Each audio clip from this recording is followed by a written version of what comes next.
The morning of April 28, 1967, started like any other day in Houston, Texas. The sun rose over the federal courthouse, casting long shadows across its marble steps. But inside those walls, something extraordinary was about to happen, something that would echo through history for decades to come.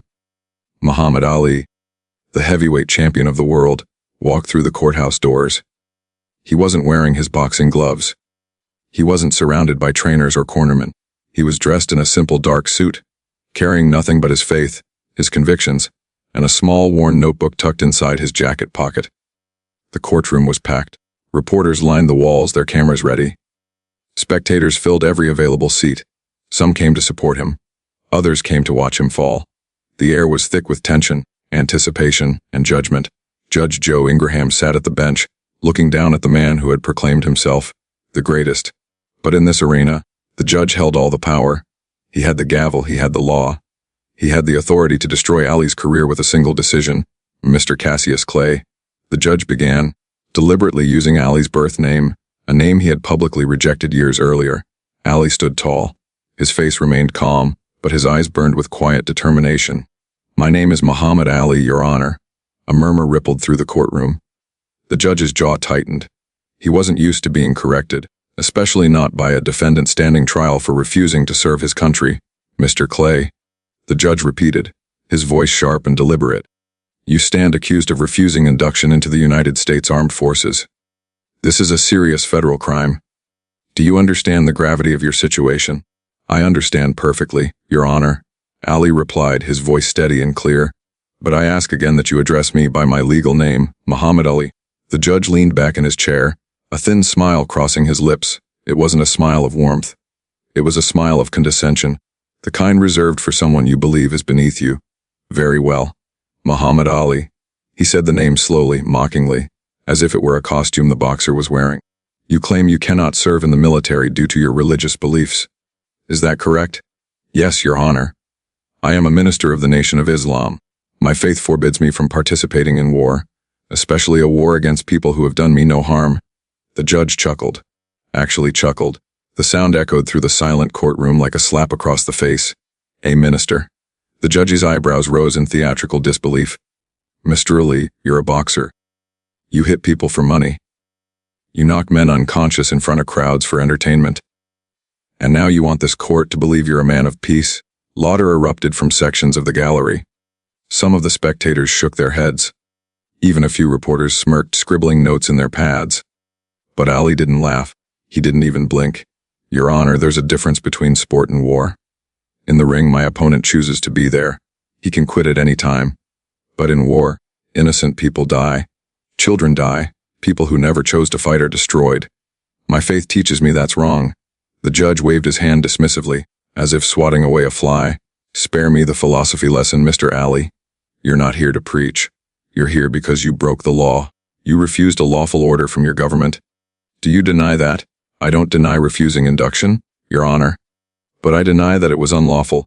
The Constitution guarantees my right to religious freedom. The First Amendment, don't."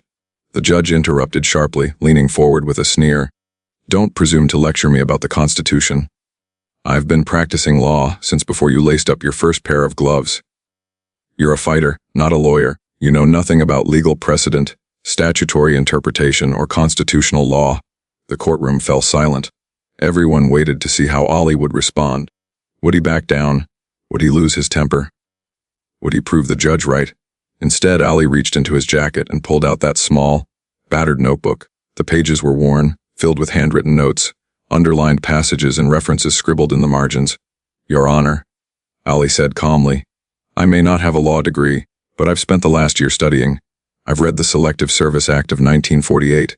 I've studied Title 50 of the U.S. Code. I've examined Supreme Court cases on conscientious objection, including United States v. Seeger from 1965. The prosecutor's head snapped up. The judge's smirk began to fade. Ali continued, his voice growing stronger. "In Seeger, the Supreme Court ruled that belief in a supreme being doesn't have to be based on traditional religious doctrine. It can be any deeply held moral or ethical belief that occupies the same place in a person's life as belief in God. My beliefs qualify under that standard." The courtroom was no longer laughing. The reporters were writing furiously. The judge's face had turned from amused to annoyed to something else entirely, surprise. Furthermore, Ali went on flipping a page in his notebook. The Selective Service has its own regulations, specifically Section 1625, which states that a registrant's claim should be evaluated based on the sincerity of his beliefs, not whether the beliefs are correct or popular. A lawyer in the gallery whispered to his colleague, "He's actually right." The judge cleared his throat, shifting uncomfortably in his seat. "Mr. Ali, having a few legal references doesn't make you." "I'm not finished, Your Honor." Ali's voice was respectful but firm. "I was classified 1A fit for service, but I applied for conscientious objector status, a 1O classification. My application was denied not because my beliefs weren't sincere, but because someone decided they didn't count. That violates the Equal Protection Clause of the 14th Amendment." The silence in the courtroom was deafening. This wasn't supposed to happen. The man standing before the judge wasn't just a boxer with big muscles and a bigger mouth. He was informed. He was prepared. He was fighting with his mind, not his fists. And suddenly, everyone in that room realized something profound. Muhammad Ali wasn't just the greatest boxer in the world. He might be one of the bravest, most intelligent men any of them had ever seen. The judge stared at him, the mockery gone from his eyes, replaced by something unexpected: respect. Or perhaps the dawning realization that he had underestimated the man standing before him. What happened next would change history. The tension in the Houston federal courthouse had shifted. What began as a routine prosecution now felt like something bigger, a battle of wills, a clash of ideologies, a test of one man's courage against an entire system.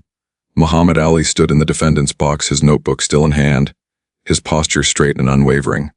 Around him, the courtroom buzzed with whispered conversations. Reporters exchanged glances. Spectators leaned forward in their seats. Even the court stenographer had stopped typing, her fingers frozen above the keys. Judge Ingraham cleared his throat, attempting to regain control of his courtroom. He shuffled some papers on his bench, a subtle gesture designed to reassert his authority. But everyone could sense it. The power dynamic had shifted. The man they came to see humiliated was now commanding the room. "Mr. Ali," the judge said, his tone noticeably more measured than before. "Preparation is noted, however. Knowing a few case names doesn't change the fundamental facts. You were ordered to report for induction. You refused. The law is clear." Ali nodded slowly. "The law is clear, Your Honor. But justice and law aren't always the same thing." A murmur rippled through the gallery. The prosecutor, a stern-faced man named Morton Sussman, stood abruptly. "Your Honor, the defendant is grandstanding. This is a courtroom, not a boxing ring. We request that. I'm simply answering the judge's questions." Ali interrupted calmly. "If that's grandstanding, then maybe the questions are uncomfortable." Judge Ingraham banged his gavel once. "Mr. Ali, you will address the court with proper decorum." "I apologize, Your Honor. I mean no disrespect. I'm just a man trying to live by his conscience." The judge leaned back, studying Ali carefully. Here was a man who had everything to lose: his title, his wealth, his freedom, his legacy.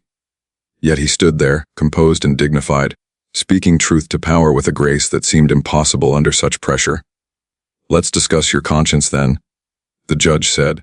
"You claim to be a conscientious objector, but you've been documented making inflammatory statements. You've said, and I quote, 'No Viet Cong ever called me N.' You've publicly criticized your own government. That doesn't sound like religious objection. That sounds like political dissent." The courtroom went silent. This was the heart of the government's case. They weren't just prosecuting Ali for draft evasion. They were prosecuting him for daring to speak out, for challenging the narrative, for being unapologetically black and Muslim in an America that demanded conformity. Ali took a breath. When he spoke, his voice carried the weight of every ancestor who had suffered, every person who had been silenced, every truth that had been suppressed. "Your Honor, with respect, those aren't separate things. My faith teaches me that all human beings are equal in the eyes of God. When I see my people treated as less than human here in America, and then I'm asked to go fight people in Vietnam who've never enslaved us, never lynched us, never denied us the right to vote, my conscience won't let me do it." He paused, letting his words settle over the room like a heavy fog. "You call it political dissent. I call it moral clarity. The same God who tells me not to kill also tells me to speak truth. I can't separate those commandments just because it makes people uncomfortable." An elderly black woman in the back row whispered, "Tell it, champ." A few others nodded in agreement. The prosecutor stood again, his face flushed. Your Honor, the defendant is attempting to justify lawlessness with rhetoric. Thousands of young men are serving honorably in Vietnam. What makes him special? What gives him the right to refuse when others must serve? Ali turned to face the prosecutor directly. I'm not claiming to be special, sir. I'm claiming the same rights granted to every American citizen under the Constitution. If those rights are real, they apply to me too. If they don't apply to me, then they're not rights, they're privileges reserved for some and denied to others. The prosecutor's mouth opened, then closed. He had no immediate response. Judge Ingraham tapped his pen against the bench, his expression unreadable. Mr. Ali, do you understand that if you're convicted, you could face 5 years in federal prison? You'll be stripped of your boxing license. You'll lose your title. Your career at its peak will be over. Are you prepared for those consequences? Ali's voice didn't waver. Your Honor, I've already lost my title. The boxing commissions took it the moment I refused induction. They didn't wait for a trial. They didn't wait for evidence. They just took it because I exercised my constitutional rights. He held up his notebook again. I've studied the Fifth Amendment too, Your Honor. No person shall be deprived of life, liberty, or property without due process of law. But I was punished before I even stepped into this courtroom. So yes, I understand the consequences. I'm living them already. The courtroom sat in stunned silence. This wasn't the cocky, trash-talking fighter they'd seen on television. This was a man transformed by principle, sharpened by study, and strengthened by conviction. A young law student in the gallery leaned over to his professor and whispered, "He's right, about all of it." The professor nodded grimly. "I know. But being right and winning in court are two different things." Judge Ingraham looked at Ali for a long moment. There was something in his eyes now, not quite admiration, but perhaps a reluctant recognition. He was seeing something he hadn't expected to see, a man willing to sacrifice everything for what he believed. "We'll take a 15-minute recess," the judge announced, banging his gavel. "When we return, we'll hear closing arguments." As the courtroom emptied, Ali remained standing, his notebook clutched in his hand, his eyes fixed on something beyond the walls of that courthouse, perhaps on history itself, waiting to be written. The 15-minute recess felt like an eternity. Outside the courtroom, reporters huddled in clusters, debating what they'd just witnessed. Inside, Muhammad Ali sat alone at the defense table, his notebook open before him, his lips moving silently as he reviewed his notes one final time. Across the aisle, Prosecutor Morton Sussman conferred with his team in hushed, urgent whispers. This wasn't going according to plan. They'd expected a celebrity defendant who would rely on charisma and hired lawyers. Instead, they faced a man who had armed himself with knowledge, who spoke with the precision of a scholar and the passion of a prophet. The bailiff's voice rang out. "Al, rise?" Judge Ingraham returned to the bench, his expression stern and unreadable. The spectators settled into their seats, the air thick with anticipation. Everyone knew what was coming next, the final battle, the moment when the government would bring its full weight down upon the man who dared to say no. "Mr. Sussman," the judge said, "your closing argument." The prosecutor stood, buttoning his jacket with deliberate slowness. He was a veteran of countless trials, a man who knew how to play to a jury's emotions, how to wrap the law around his narrative like a weapon. "Your Honor," Sussman began, his voice measured and authoritative. "This case is remarkably simple, despite the defendant's attempts to complicate it with legal citations and philosophical arguments. The facts are these: Muhammad Ali was ordered to report for induction into the United States Armed Forces. He refused. That's it. That's the crime. He walked toward the center of the courtroom, his hands clasped behind his back. The defendant stands here today and speaks eloquently about conscience, about faith, about constitutional rights. But let me ask you this, Your Honor, what about the conscience of the young men who did report? What about the faith of the soldiers fighting and dying in the jungles of Vietnam right now? What about their constitutional rights?" Sussman's voice grew louder, more emphatic. "We are a nation at war. We are defending freedom against communist aggression. And at this critical moment, this man, this privileged, wealthy, famous man, decides that he's above the law that applies to everyone else." He pointed at Ali, his finger trembling with practiced indignation. "He calls himself a minister, but what church ordained him? He claims conscientious objector status, but he makes his living through violence. He talks about peace, but he's made millions from fighting. The hypocrisy is staggering, Your Honor. The prosecutor paused, letting his words hang in the air. Muhammad Ali wants to be a martyr. He wants to be remembered as a hero who stood against injustice. But the real injustice would be allowing someone to break the law simply because they're famous. Simply because they can quote a few Supreme Court cases. Simply because they've convinced themselves their beliefs are more important than their duty. Sussman walked back to his table, then turned one final time. Your Honor, the United States asks that you find the defendant guilty as charged. We ask that you send a message that in America, no one, no matter how famous, no matter how eloquent, is above the law. Thank you. He sat down. The courtroom was silent. It was a powerful closing, the kind that had won convictions in dozens of cases before this one. Judge Ingraham turned to Ali. Mr. Ali, you may speak on your own behalf. Ali rose slowly. He didn't walk to the center of the room. He didn't pace dramatically. He simply stood at the defense table, his hands resting lightly on the wooden surface, his voice calm but clear enough to reach every corner of the courtroom. Your Honor, the prosecutor says I want to be a martyr. That's not true. I don't want to go to prison. I don't want to lose my career. I don't want any of this. He paused, his eyes meeting the judge's directly. But I also can't be someone I'm not. The prosecutor asks what makes me special. The answer is nothing. I'm not special. I'm just a man who read the Constitution and believed it meant what it said. I'm just a man who took his faith seriously and decided to live by it, even when it cost him everything. Ali's voice grew stronger, more passionate. He says I'm wealthy and privileged, and maybe by some measures I am, but I grew up in Louisville, Kentucky. I've seen whites-only signs. I've been refused service at restaurants. I've been called names that would make this courtroom uncomfortable. I've lived in an America that tells people who look like me that we're not fully human. He picked up his notebook, holding it like a shield. So when that same America comes to me and says, now we need you to go kill people in a country that never did those things to you, something inside me breaks. My faith breaks. My conscience breaks. And I have to say no. The courtroom was absolutely still. Even the prosecutor had stopped writing. The prosecutor says I make my living through violence. But boxing isn't war. In boxing, there are rules. There are referees, there's honor. Both men agree to compete. Both men can walk away. Nobody's village gets burned. Nobody's children get napalmed. Nobody goes home in a body bag because they were in the wrong place at the wrong time. Ali's voice cracked slightly, the emotion finally breaking through.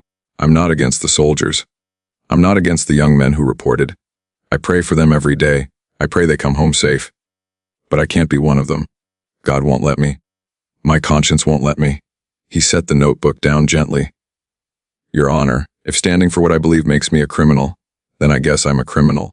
But I'd rather be in prison doing right than free doing wrong. Some things matter more than titles. Some things matter more than money. Some things matter more than staying out of jail. Ali's eyes swept across the courtroom, touching each face. The reporters, the spectators, the prosecutors, the judge. History will remember this day. And when people look back, I want them to see a man who stood for something, not a man who fell for anything. He sat down. The silence that followed was profound, almost sacred. In that moment, everyone in the courtroom understood they weren't just witnessing a trial. They were witnessing history. Judge Ingraham stared at Ali for a long moment, his face unreadable, his gavel resting untouched on the bench. The silence stretched on. Seconds felt like minutes. Minutes felt like hours. Judge Ingraham sat motionless at his bench, his gavel still untouched, his eyes fixed on Muhammad Ali with an expression that seemed to shift between frustration, respect, and something harder to define, perhaps the uncomfortable recognition of truth. In the gallery, a young black woman wiped tears from her eyes. An elderly veteran sat with his arms crossed, his jaw tight, his mind clearly wrestling with conflicting emotions. A white college student stared at Ali with something close to awe. The courtroom had become a microcosm of America itself. Divided, uncertain, forced to confront questions it would rather avoid. Finally, Judge Ingraham spoke. His voice was quieter now, lacking the condescending edge it had carried earlier. Mr. Ali, your passion is evident. Your conviction is clear. But passion and conviction, however sincere, do not override the law. He paused, choosing his next words carefully. This court must operate within the framework of legal precedent, not personal philosophy. Ali nodded slightly, accepting the judge's words without surrendering his position. The judge continued. However, I will note for the record that your presentation has been unexpected. You've demonstrated a knowledge of constitutional law that exceeds what this court anticipated from a layman. It wasn't quite a compliment, but it wasn't mockery either. The transformation was subtle but unmistakable. The judge who had laughed at Ali just hours ago was now addressing him with something approaching professional respect. Prosecutor Sussman shifted uncomfortably in his seat. This wasn't how these cases usually went. Defendants were supposed to be intimidated, apologetic, desperately seeking mercy. Instead, Ali had turned the courtroom into a classroom, and everyone present, including the judge, had become his students. Your Honor, Sussman interjected, rising to his feet. Regardless of the defendant's eloquence, the law is clear. The Selective Service Act requires. I'm aware of what the law requires, Mr. Sussman. The judge interrupted, a hint of irritation in his voice. Please sit down. The prosecutor sat, his face reddening. It was a small moment, barely noticeable, but it spoke volumes. The judge was no longer simply a rubber stamp for the prosecution. Ali's words had created cracks in the seemingly solid wall of authority. Judge Ingraham removed his glasses and rubbed his eyes. When he spoke again, his voice carried the weight of a man grappling with something larger than a single case. Mr. Ali, let me ask you something directly. If this court were to somehow find in your favor, if you were granted conscientious objector status, what would you do? Would you perform alternative service? Would you work in hospitals, serve in non-combat roles? Ali stood to answer. Your Honor, I would do whatever my faith permits me to do. I'd serve my community. I'd work with young people. I'd help in any way that doesn't violate my religious principles. But I cannot kill. I cannot participate in war.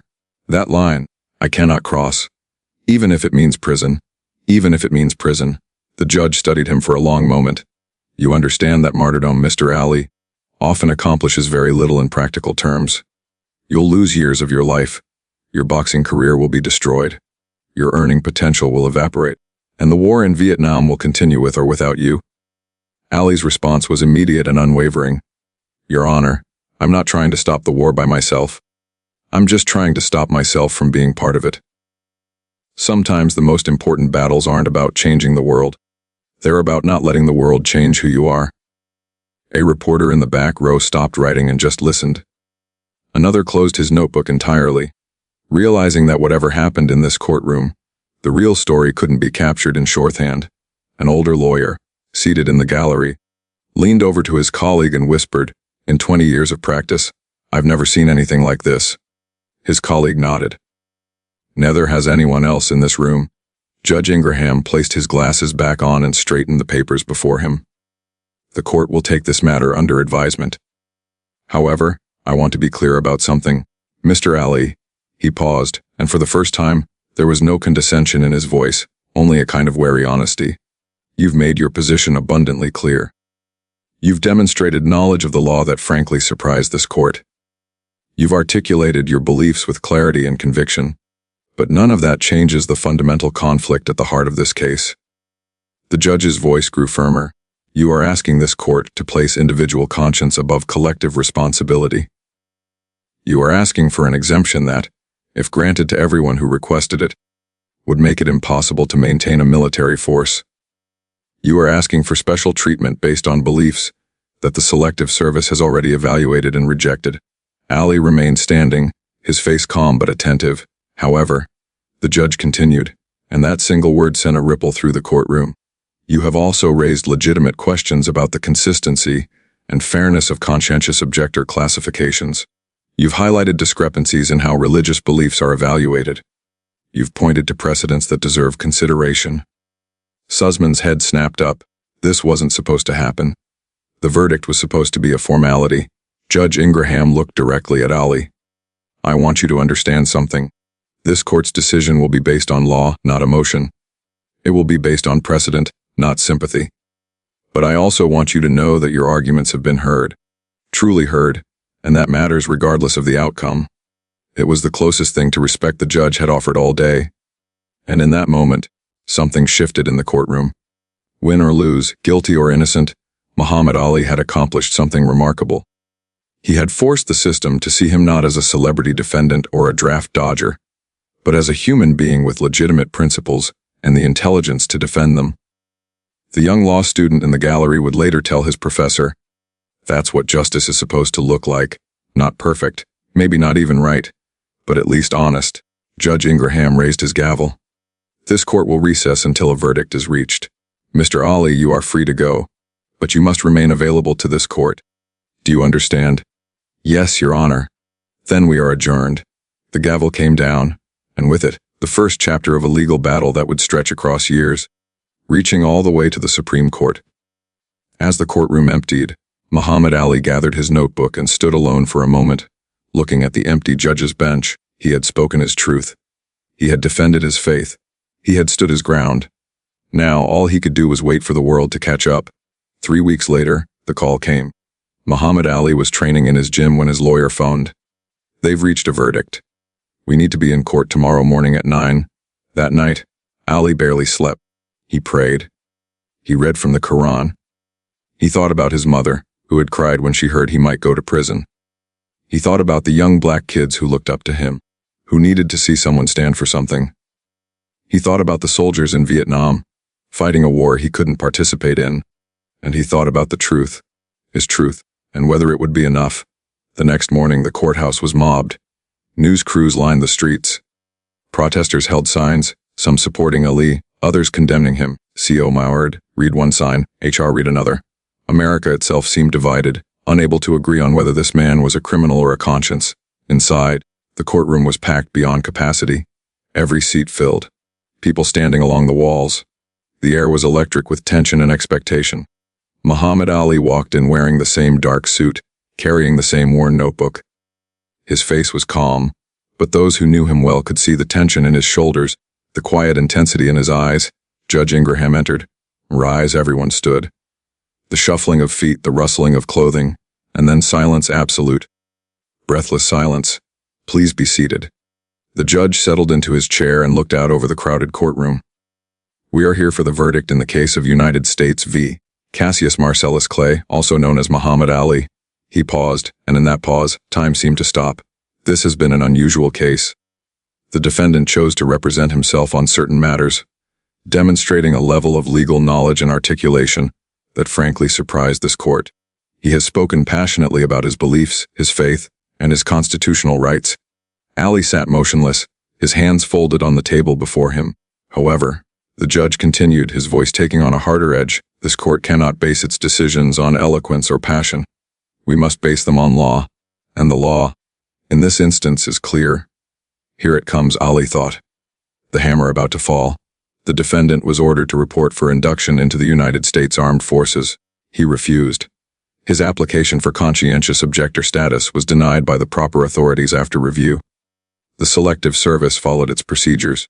The defendant's religious beliefs, however sincerely held, do not meet the criteria established by law and precedent for exemption from military service. A woman in the gallery gasped quietly. A reporter's pen scratched furiously across paper. Judge Ingraham looked directly at Ali. Therefore, this court finds the defendant guilty of refusing induction into the armed forces of the United States in violation of the Selective Service Act. The word guilty echoed through the courtroom like a gunshot. But the judge wasn't finished. The maximum sentence for this crime is 5 years imprisonment and a $10,000 fine. However, sentencing will be scheduled for a later date. The defendant will remain free on bond pending that hearing. He banged his gavel once. The sound was final, absolute. Muhammad Ali sat perfectly still. No tears, no outburst, no dramatic reaction. He simply nodded slowly, accepting the verdict the way a fighter accepts a punch, with dignity and resolve. The courtroom erupted. Reporters rushed for the exits. Supporters shouted protests. Ali's lawyers immediately began discussing appeals. But through all the chaos, Ali remained calm. An island of quiet in a storm of noise. Outside the courthouse, microphones were shoved in his face from every direction. Muhammad, how do you feel about the verdict? Are you going to appeal? Do you regret your decision? What's next for you? Ali raised his hand, and remarkably, the crowd quieted. When Muhammad Ali wanted to speak, people listened, even his critics. I'm not surprised by the verdict, he said, his voice steady and clear. I knew what was going to happen when I stood on my principles. But I also know this, I did the right thing. I listened to my conscience. I honored my faith. And I stood up for what I believe in. A reporter called out, "But you're going to lose everything!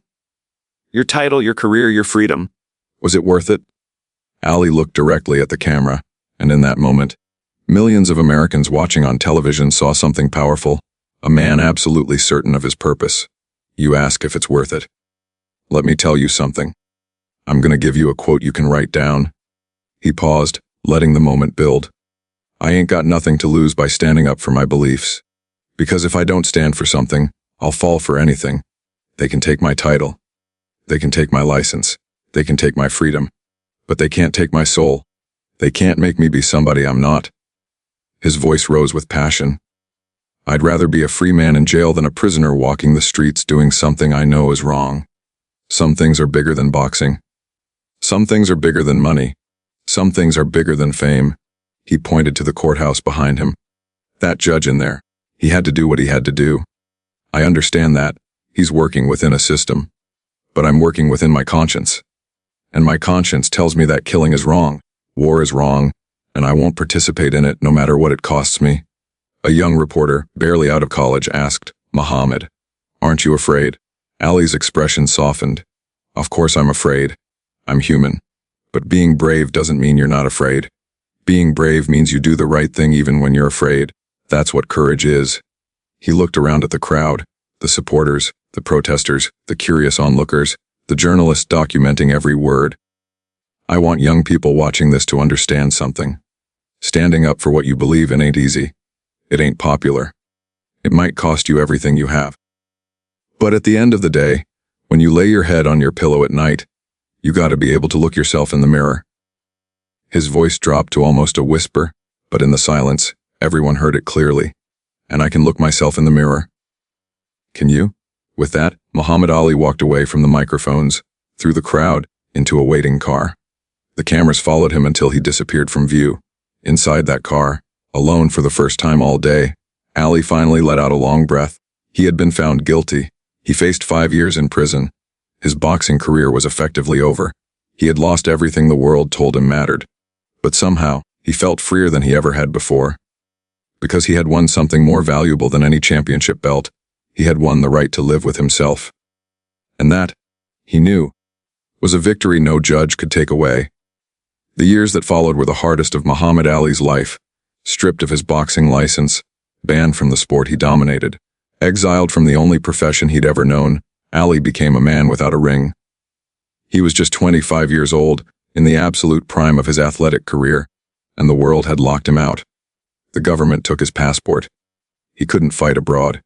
He couldn't earn a living. The man who had been heavyweight champion of the world was suddenly giving speeches at colleges for a few $100s, just to pay his bills. But something unexpected happened during those years of exile. Ali became more than a boxer. He became a symbol. On college campuses across America, students protested the Vietnam War and chanted his name. In black communities, he became a hero for standing up to a system that had oppressed them for centuries. Even people who disagreed with his stance began to respect his courage. Meanwhile, his legal team worked tirelessly. They filed appeals. They challenged the verdict. They argued that the Selective Service had violated Ali's constitutional rights by denying his conscientious objector status without proper justification. The case moved slowly through the courts. 1 year passed. Then 2. Then 3. Ali trained in secret, running in the dark, hitting the heavy bag in gyms that would let him in after hours. He refused to let his skills deteriorate. He refused to believe his story was over. I'm still the champion, he would tell anyone who listened. They took my belt, but they can't take what's in here. He'd tap his chest right over his heart. In 1970, 3 years after his conviction, something shifted. Public opinion about the Vietnam War was changing. Americans were seeing the casualties, the destruction, the futility of the conflict. The same people who had condemned Ali were now questioning the war themselves. That year, the New York State Supreme Court finally granted Ali a license to fight again. He returned to the ring against Jerry Quarry in Atlanta and won. The crowd went wild. The champion was back, but the legal battle wasn't over. The conviction still stood. The 5-year prison sentence still hung over his head like a sword. He could be sent to jail at any moment. His lawyers pushed the case all the way to the United States Supreme Court, the highest court in the land, the final arbiter of constitutional law. On April 19, 1971, the Supreme Court heard oral arguments in Clay v. United States. Ali sat in the gallery, watching as the greatest legal minds in America debated his fate. His worn notebook was still with him, filled now with even more notes, more cases, more constitutional arguments he'd studied during his years of exile. The justices asked tough questions. They challenged the government's position. They examined the Selective Service's reasoning for denying Ali's conscientious objector status, and then they deliberated. For weeks, America waited. Finally, on June 28, 1971, 4 years after Ali's initial conviction, the Supreme Court announced its decision. The vote was 80-0. One justice had recused himself. 8 justices agreed. Muhammad Ali's conviction was overturned. The court ruled that the Justice Department had erred in recommending against Ali's conscientious objector status. They found that Ali's beliefs were sincere, that they were based on religious teaching, and that the government had failed to properly justify denying his application. In legal terms, Ali had won, completely, unanimously. When Ali heard the news, he was in a hotel room in Houston, ironically, the same city where he'd been convicted 4 years earlier. His lawyer called him with the verdict. Ali listened quietly, then hung up the phone. He sat on the edge of the bed for a long moment, his head bowed. Then he fell to his knees and prayed. Not a prayer of celebration, but a prayer of gratitude. Thank you, God. Thank you for giving me strength when I had none. Thank you for proving that truth matters. Thank you for showing that one man standing on principle can move mountains. Later that day, reporters gathered for a press conference. They expected Ali to gloat, to trash the government, to claim vindication with his usual bombast. Instead, he was remarkably measured. I'm grateful to the Supreme Court for recognizing what I've been saying all along, that my beliefs are real, that my faith is sincere, and that the Constitution means what it says. A reporter asked, "Do you feel vindicated?" Ali paused, considering the question carefully. I don't need vindication from a court. I was already vindicated in my own heart. But I'm glad that the law finally caught up with the truth. What about the years you lost? The prime of your career? The millions of dollars? Ali smiled, that famous Ali smile that could light up a room. I didn't lose anything. I gained something more valuable than money or titles. I gained self-respect. I gained the knowledge that I stood for something when it wasn't easy, when it wasn't popular, when it cost me everything. He leaned forward, his voice growing passionate. Listen, those judges who convicted me, they were just doing their job. Even the prosecutor, he was doing his job. I don't hold grudges against them. They were part of a system. But systems can be wrong. And when they're wrong, somebody has to stand up and say so. Even Judge Ingraham, a reporter asked. The judge who mocked you in court. Ali's expression softened. Especially Judge Ingraham. Because you know what? That man looked at me like I was nothing, just a dumb boxer pretending to understand the law. But by the end of that trial, he was listening. Really listening. I saw it in his eyes. He paused, his voice dropping to something almost gentle. People can change. Minds can open. That's what I learned through all of this. It's not about proving you're right. It's about standing so firm on your truth that eventually, the world has no choice but to take you seriously.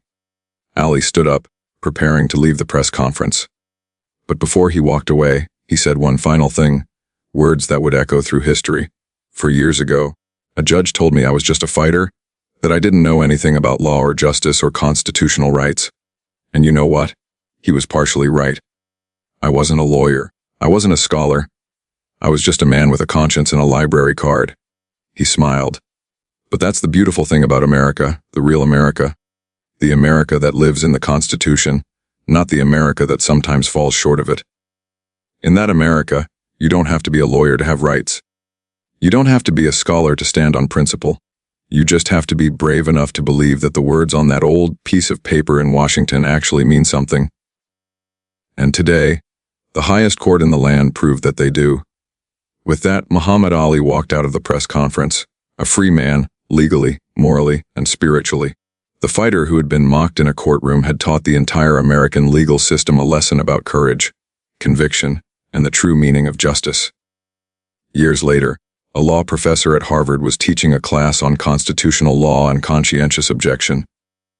On the screen behind him was a photograph of Muhammad Ali, standing tall in that Houston courtroom, his notebook in hand. This man, the professor said, changed American law without ever attending law school. One student raised her hand. But professor, didn't he lose? Didn't they convict him? The professor smiled. He lost the battle, but he won the war. And more importantly, he won something that no verdict could give him. He won his dignity. He won his self-respect. He won the right to sleep peacefully at night, knowing he'd stood for something real. That's the truth about Muhammad Ali's courtroom battle. It wasn't really about winning or losing a legal case. It was about something deeper, something more profound.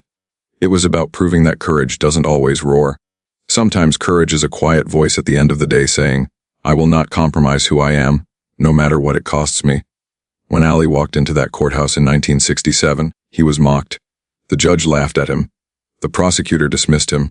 The system underestimated him. They saw a boxer, muscles and mouth, nothing more. But Ali saw himself differently. He saw a man created by God with a mind, a soul, and a purpose. He saw someone who had been given a platform and a responsibility to use it for something greater than personal glory. So he studied, he read, he learned. He armed himself not with fists, but with knowledge. And when he stood before that judge, he didn't just defend himself. He defended every person who'd ever been told they weren't smart enough, educated enough, or important enough to stand up for their rights. The beautiful irony is this: Judge Ingraham thought he was presiding over a simple draft evasion case. He thought he was dealing with a celebrity who refused to serve his country. But history remembers it differently. History remembers a judge who underestimated a man's intelligence and paid for it with his own credibility. History remembers a prosecutor who thought eloquence could be dismissed as grandstanding. History remembers a system that tried to break a man's spirit and failed. And history remembers Muhammad Ali, not just as the greatest boxer who ever lived, but as a man who proved that real strength isn't measured in knockout punches. Real strength is standing alone when the whole world tells you to sit down. Real strength is studying constitutional law in a library when you could be partying in Hollywood. Real strength is choosing principle over popularity, conscience over career, truth over treasure. 3 years in exile, millions of dollars lost, the prime years of his athletic career stolen, his title stripped, his name dragged through the mud. And yet, when the Supreme Court finally vindicated him, Ali didn't celebrate by cursing the judges who convicted him. He didn't mock the system that tried to break him. He simply said, "I did what I had to do, and I'd do it again." That's the lesson. Not that the legal system is perfect, it's not. Not that standing for your beliefs guarantees victory, it doesn't. Not that doing the right thing is easy. It never is. The lesson is this: you are more than what people tell you you are. The world will try to put you in a box. They'll tell you to stay in your lane. They'll mock you when you reach beyond what they think you're capable of. They'll laugh when you quote laws you weren't supposed to understand, speak truths you weren't supposed to know, and stand on principles you weren't supposed to have. But you don't need their permission to be intelligent. You don't need their approval to be educated. You don't need their validation to stand for what's right. Muhammad Ali walked into a courtroom with nothing but a worn notebook and an unshakable conviction. He walked out with a guilty verdict, but he walked out with his soul intact. 4 years later, the Supreme Court admitted what Ali knew all along: he was right. And today, decades later, his story still echoes. Law students study his case. Activists quote his words. People around the world remember the boxer who became a legal scholar, the athlete who became an activist, the celebrity who became a conscience. Judge Ingraham is barely remembered. The prosecutor's name is footnote in history. But Muhammad Ali, his name will live forever. Not because he was the greatest boxer, though he was. Not because he was undefeated in the ring, he wasn't. But because when it mattered most, when the lights were brightest, when the cost was highest, he chose truth over comfort. He chose principle over popularity. He chose conscience over career. And in doing so, he showed the world what a champion really looks like.